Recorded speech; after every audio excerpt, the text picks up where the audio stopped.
No need to whine, it's Whinypaluza.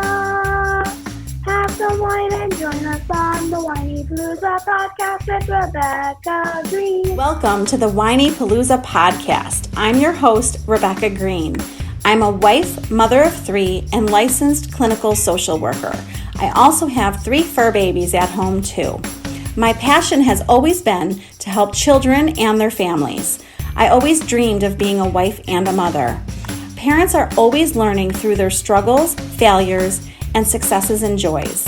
I am no stranger to this wild ride of parenting, and I know behind every great parent lies a team of supportive friends and family.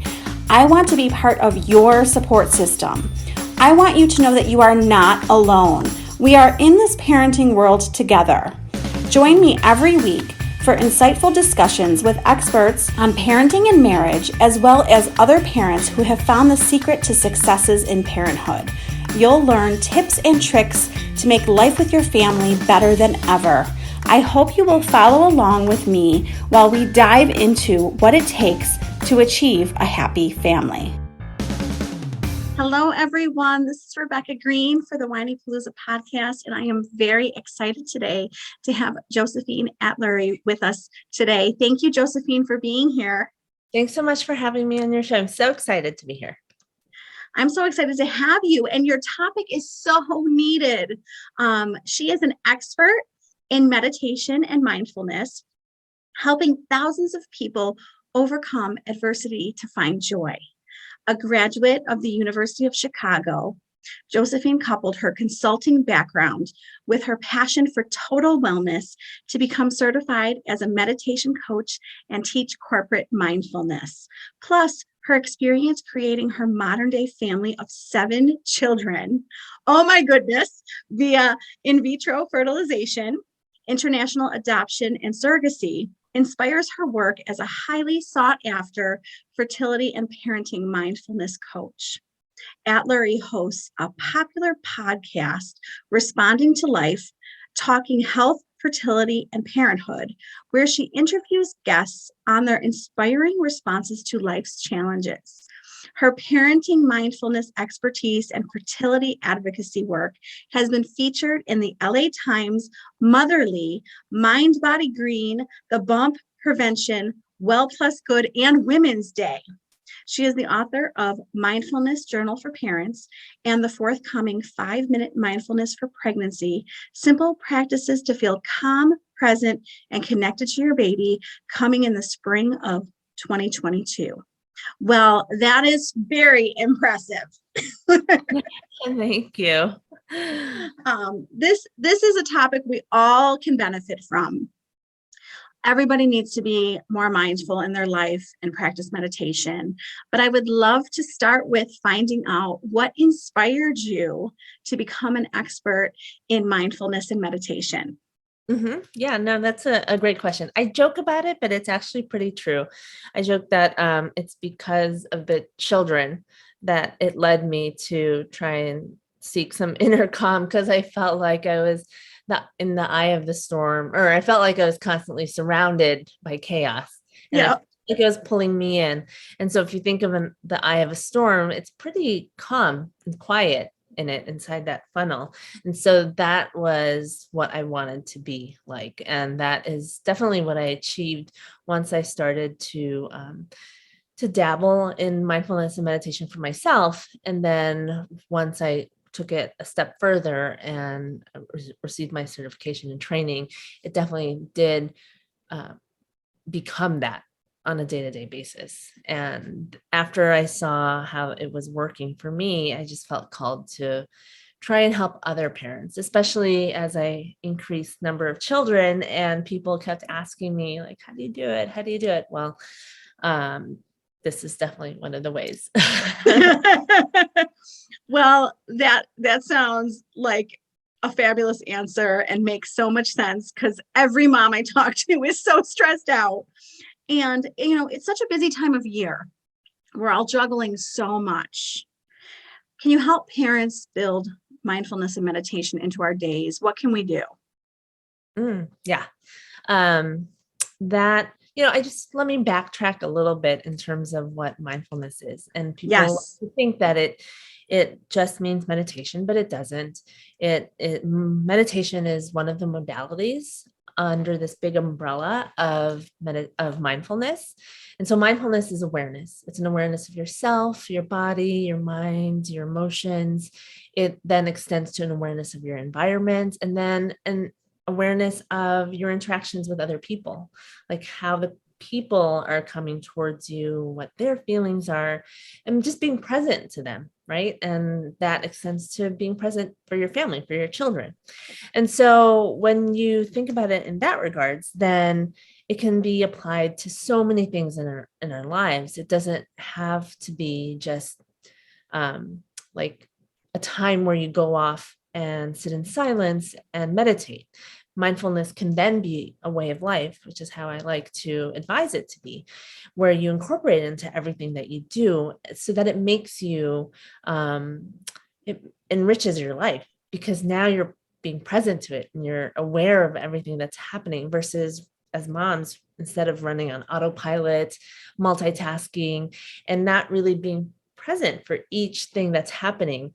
That's, one of the big aha moments for me before I started meditation and mindfulness was when I found myself with my newborn boys, who are now 6, and I was working at the time. And I remember being with them, like taking care of them in the morning. But as I thought about it in the evening, I couldn't remember what happened. Like I could not remember what I said to them, like exactly what we did. I remember being there, but not the details. And that's because I was working on my phone, sending emails, thinking about all the other things. I wasn't present. And for me, that was that moment where I knew I needed to change something. And so to try and work it as busy into our lives as busy parents, you can do a number of things. So it doesn't have to be meditation, but we can certainly talk about that. It can also be other mindfulness strategies like journaling, mindful movement, breath work, like breathing techniques, visualization. It can be so many different things. And I like to bring that up because I'd hate for someone to think that mindfulness wasn't within their reach just because they had tried meditation once and it didn't work out, or they tried journaling and they just didn't have the time for it. That's the common concern that I have from parents, is that they just don't have the time to add something new, no matter how beneficial it is for them, right? It's like eating chia seeds or like working out and all this. Do I have the capacity to add this new thing or add more time to an already packed schedule? So what I like to advise, and this is coming, I feel like having the 7 kiddos gives me a little bit of street cred, because then I can say, listen, I tried it and you can do it in this way. So one thing that I like to advise in terms of, especially if you're new to mindfulness, is to try out a breathing technique, because we all have to breathe. We all do it automatically anyway. So why not turn it into something that can really be beneficial for us? It already is beneficial for us, but as a calming strategy to help us move through life and help us tap into that inner calm so we can be more present and have more clarity in what we're doing. So an example of a breathing technique is just counting your breath.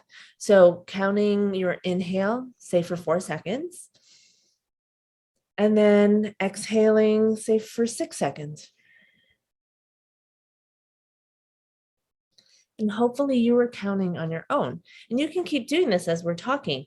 When you have to keep count of your breath and you manipulate your breath in a certain way, 2 things are happening. One is that now you've shifted your focus to yourself and into how that breath is moving in and out of your body. So you're becoming more aware, right? And it's a little hard to think about, the grocery list or the work list when you're trying to count your breath, right? That's, especially if you're new to it, you're counting so that you don't mess it up. And, the other thing that's happening as you're doing that, though, is that you're telling your brain that you're calming yourself down, that because your breath is slowing down, you may not be in that triggered state anymore. When we're breathing shallowly, when we're breathing really fast, or even holding our breath when we're trying to do so many things at once, that sends a signal to our brain that we might be in a state of danger. Right. And back in the day, that's what was happening to us. But we're now living in the present day. We're not cavemen anymore, but our bodies still think we're in a state of fight or flight. And so it's trying to prioritize our survival. But when that happens, lots of other things shut down, like our immune system, our reproductive system, our digestive system, because it's trying to prioritize our survival. And so we don't know those things are happening, but they are. And so once you start to slow down that breath, maybe you'll notice after a couple repetitions that your heartbeat is slowing down. Maybe you notice that you were hot before, you were sweating, and now your body's cooling. If you took your blood pressure, maybe you'll notice, or if you're wearing one of those Apple Watches or something that monitors your heart rate and your blood pressure, then maybe you'll see that it's also going down. And that was all in your control. That was all something that you did by utilizing a breathing technique. And so for me, when I try to introduce mindfulness to parents, that's kind of my number one go-to, because it doesn't force a parent to try to ascribe to something that's completely different, that they may not understand fully or be intimidated by. Breathing is something we all know and can do. And the beauty of this is that you can take it a step further and turn it into a meditation if you wanted. You can close your eyes, you can sit somewhere maybe a little bit quieter and do it for 2 to 3 minutes. And your point of focus is your breath, and you're just sitting there and you're breathing and you're counting. And that's a great way to start. And you can do this anywhere, right? It doesn't require you to have any tools or any apps or anything like that. You're just counting your breath. So you can do it when you're sitting and waiting for your child coming out from school, or in between activities, or when you're sitting at work and you need to kind of refresh yourself. It gives you a big boost, right? So that would be that's a long answer to your question. Great answer. Of how I guess what I'm wondering as I'm listening to you is, my eyes opened at 5:45 this morning, and I'll probably go to sleep at like 11 tonight. Okay. So within that span of time, like, what is your recommendation of how often we should be practicing something like this? Yep. So if you're new to it, or maybe you tried it before and then you haven't kept up regularly with it, I would just try it once a day. So try something for a few minutes a day, because the last thing that you want to do is to try to overachieve and not be able to meet your expectations and your goals. And then you feel like you're a failure and that it's not working, and then you don't right? So baby steps with anything, much like we tell our children. So yes, start for a couple of minutes each day. And then once you get the hang of it, then add another minute. And then to that point of trying to incorporate it into your day, be honest with yourself and realistic. Every day is different too, by the way. So if you know that today would be or that tomorrow, for example, looking forward, that the morning is a little bit easier for you, so then plan to do your mindful activity in the morning, even taking that extra step of putting it in your calendar so that it's in there, right? And you don't have to think about it, and even tying it to something that's already an existing ritual. So if you put it in your morning routine next to something you already do very regularly, then there's greater chance of success. So put it in your calendar, be honest with yourself about when it can actually happen on that given day, and tying it to something that's already consistent. Those will help you ensure success, and keeping it short and simple at the very beginning are all great ways to try and build this new habit, this new routine that make it feel more approachable and accessible and realistic. That's really, really good advice. Because I think a lot of us jump in too big when we're starting something new and set ourselves up for failure. So that's really good advice. Yeah. I talked to my 13-year-old about you, and I said, I'm so excited to talk to her. And I'm wondering if you have any questions for her. And she said, well, I do. Oh, okay. She said, what do you think of meditation and mindfulness being practiced in schools? Oh, okay. Okay. I love this question. Okay. And I love that you had asked your 13-year-old. I have 13-year-old twins, a boy and Oh, girl twins. Um, and I love talking to them. Anyway, so they come from a completely different perspective. And I always get fascinated by the things that they bring up. So, what do I think? I love it. Obviously, I love it. I think I started to see it in my children's school pre-pandemic. I know that it has increased definitely now that we're like post or in like past the beginning years of the pandemic. And so schools are trying to find ways to help children sort of have calming strategies and things like that. But I was seeing it before and I was so happy to see it. And I think it's a great way to introduce to children that they have an ability to handle any overwhelming feelings, any situations themselves, like in that moment, right? I mean, obviously, if it's a big thing, you need to go to an adult, but to have coping strategies is really empowering, right? And it also opens up a conversation about mental health and stress that I don't remember having that discussion when I was growing up. And I think that was a disservice to people back then because it was all sort of hush hush, like, but I didn't understand how I could take care of myself. But empowering our children to be able to do so and having that, at least that open conversation of like, well, here's one tool for you. There are many other tools. We're not saying that this is the only way to do it, but here's one thing that you can try to do while you're in school or while you're doing your homework that may work for you. And then opening it up to a wider range of things, and especially as children start to get older. I also have a 15-year-old. So in high school, it's a huge thing to try and incorporate sort of mental health strategies for the kiddos, especially as they're nearing towards college application time. I mean, it's a big deal and they go through so much stress. I don't remember, like I was stressed out in high school and stuff in college, but I feel like it's a whole different world now for them. And it needs to be a part of their daily lives to be able to introduce some inner calm so that they can feel like they have some agency in their lives and that they can feel like things aren't as overwhelming as they may feel in the moment. So I love that question. Please tell your child. Thank you. I asked her on purpose because I wish that you could see her at school. Like, I wish I could send you to school. I dropped her off this morning and like, she was like off, like, you just saw the mind racing and the breathing racing. And I've seen her at school racing through the hallway. And I'm like, just like slow yourself down. And I saw this morning that I have made like zero progress.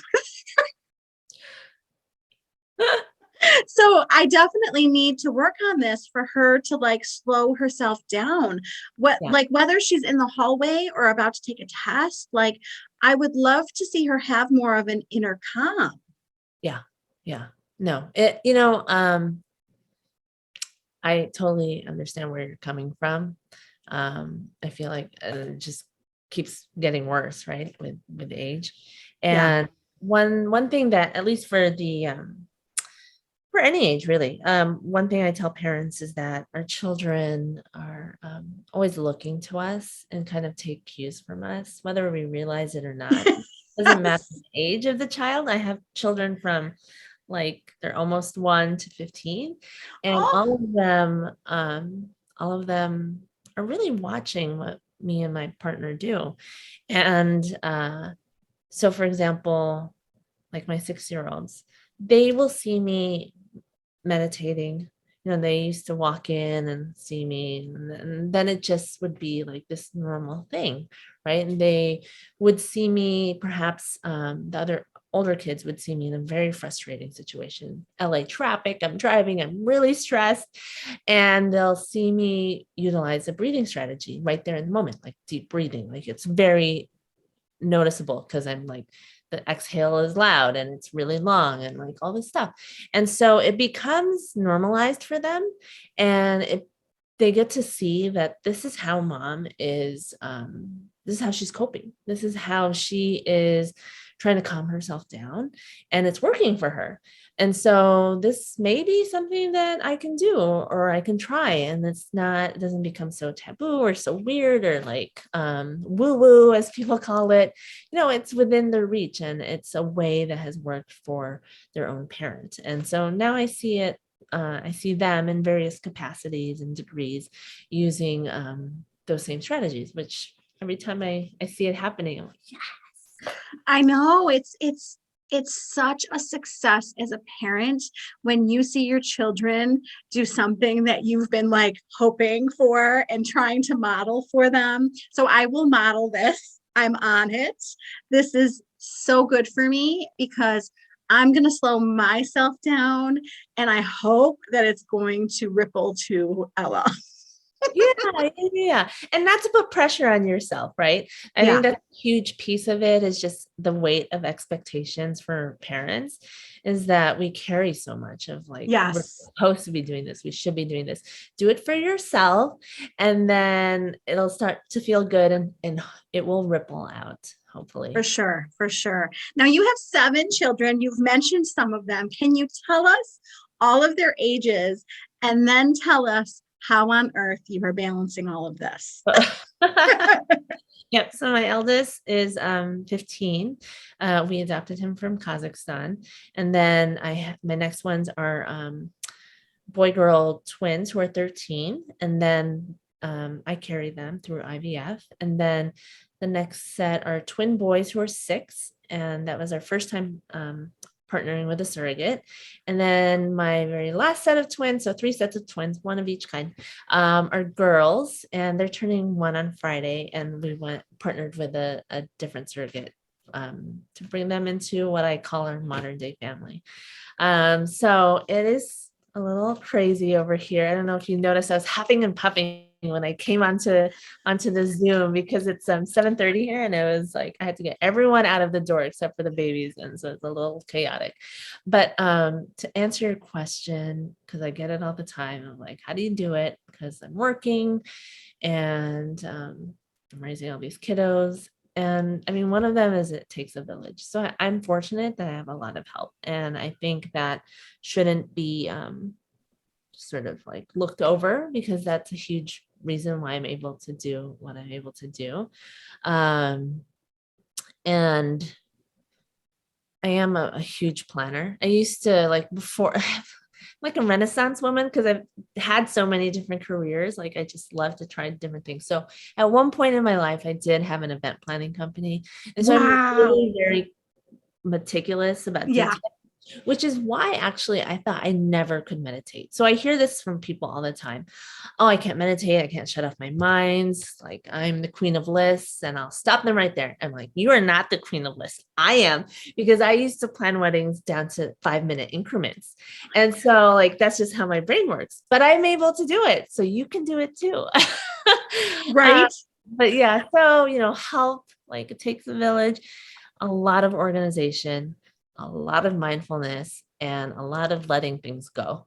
I think that was a big hang up for me, like early on in marriage and also in being a parent, was that everything just had to be like perfect and just so. And with the more children I added, and with my mindfulness and meditation practice growing, I just realized that there are just some things that I can't hold on to. It just will drive me crazy, and that's not to my benefit. So I've had to learn how to triage things. So that's kind of my short answer for a long No, answer. it's really good. And you said something so important that I've learned is letting things go, because with my first child, my house had to be perfect. And by the third child, I was going to bed and I didn't even look at what the house looked like. I was so tired. So, I mean, is that an example? Like, what kind of things are you learning to let go of? Yes, exactly. And see, that is really being mindful, right? You, by that third child, you're tuning into like how you're feeling. And so that's kind of how mindfulness works, is like if you take that time to pause, like take a few breaths, and then you can sort of process what's happening. Like, okay, well, this is all that's happening, XYZ, but this is also how I'm feeling. And then from there, you can like pivot and make a decision.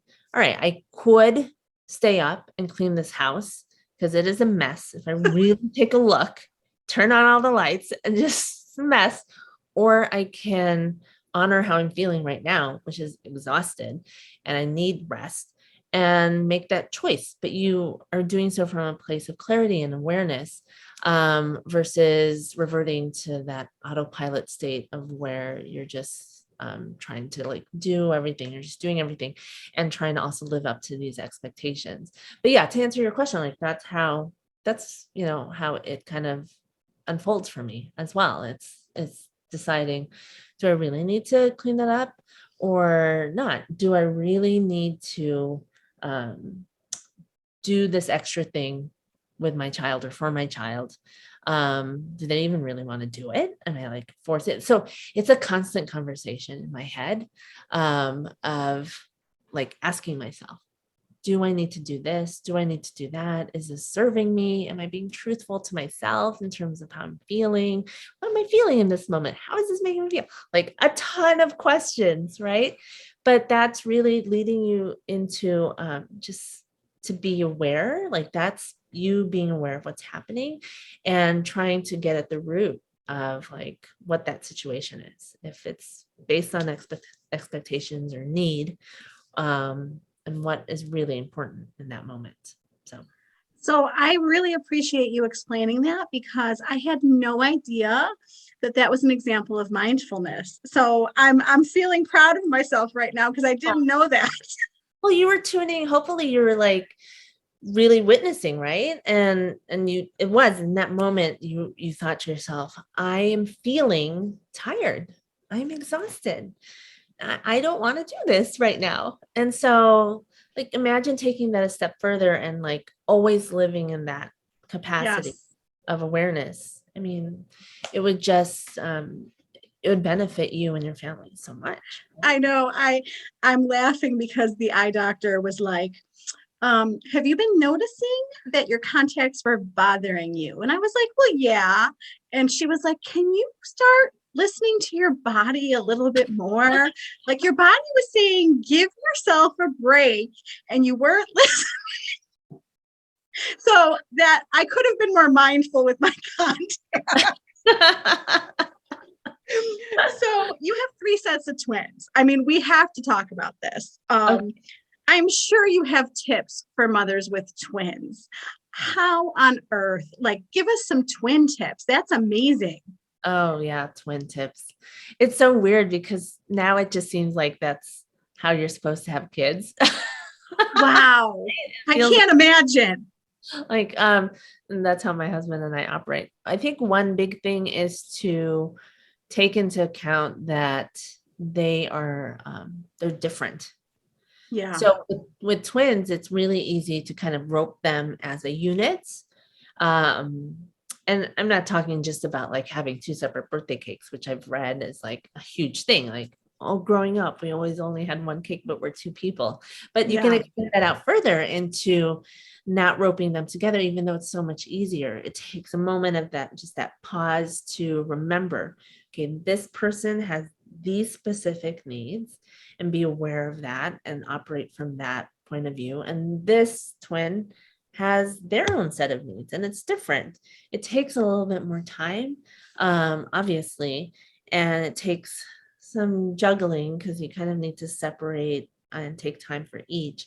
So that's something that I would always keep in mind, especially if you have the benefit of having a partner, so that you can kind of tag team, so that one person can really give undivided attention to that one child with whatever it is that they need, instead of sort of addressing them together, especially as they get older. I mean, it's easier to do it with same sex.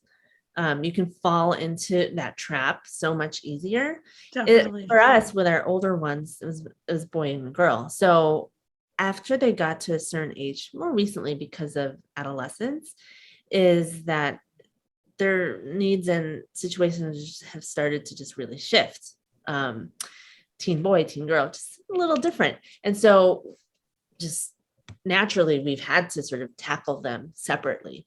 But I can see myself already falling into that trap with a 6-year-old. So I constantly have to just, stop and do a check-in and remember, okay, well, they're very different. So I address them differently. So that's perhaps my biggest tip for twin parents, that especially new twin parents. And I just, organization is really key with the 3 sets of twins.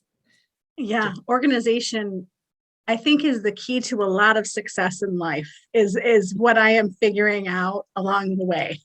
Yeah. Even though I resist it sometimes. Well, and I'm so fascinated by this because, through adoption and IVF, I mean, you talk about being connected, how you can be connected through these experiences, the surrogacy, the adoption. How can parents stay connected through these processes? Yeah, that it's hard, because I liken my experience with adoption and surrogacy to what my partner probably and most likely felt like Yes. my own pregnancy and throughout the whole IVF process. You're so well-intentioned, you want to help out, you're a part of the process, but you're not really a part of like the inner workings, the physical part of the process. So it's really hard to know what to do, and you kind of are left, you're just waiting for the other person, the one who's physically going through it, or maybe just the agency that you're working with, to let you know what it is that needs to happen. So a lot of that is kind of navigating whatever issues come up. That's a big piece, because you don't think that a lot of these issues will happen for you, like feelings of jealousy or like shame or guilt or sadness, but they're there. And then we try, a lot of times people don't want to face those things because they're trying to focus on like the happiness of it. But I think it's a big piece to be able to acknowledge those feelings, or even to just sit with them and to know that they're there, and tell yourself that it's okay to feel these things, that it's normal, so that you don't have them in the back of your mind, and that it's just weighing on you and really coloring your experience. So that was something I definitely learned throughout the adoption process, and both surrogacy processes. Like, I had to keep instilling that in myself. And then in terms of actual connection, once you are able to realize that, all those feelings that you have around it, then to stay as much communication as you can with the agency, with the person who is carrying your child, and trying to find sort of a connection that works for both parties, right? Like, I was able to forge quite a very personal relationship with our surrogates, but it was hard because we didn't have any guidelines for how to forge this relationship. Sure.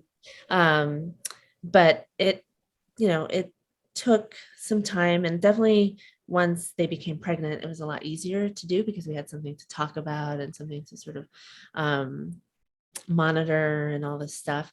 But it definitely does take some effort, much like you hear the adage of like marriage takes work.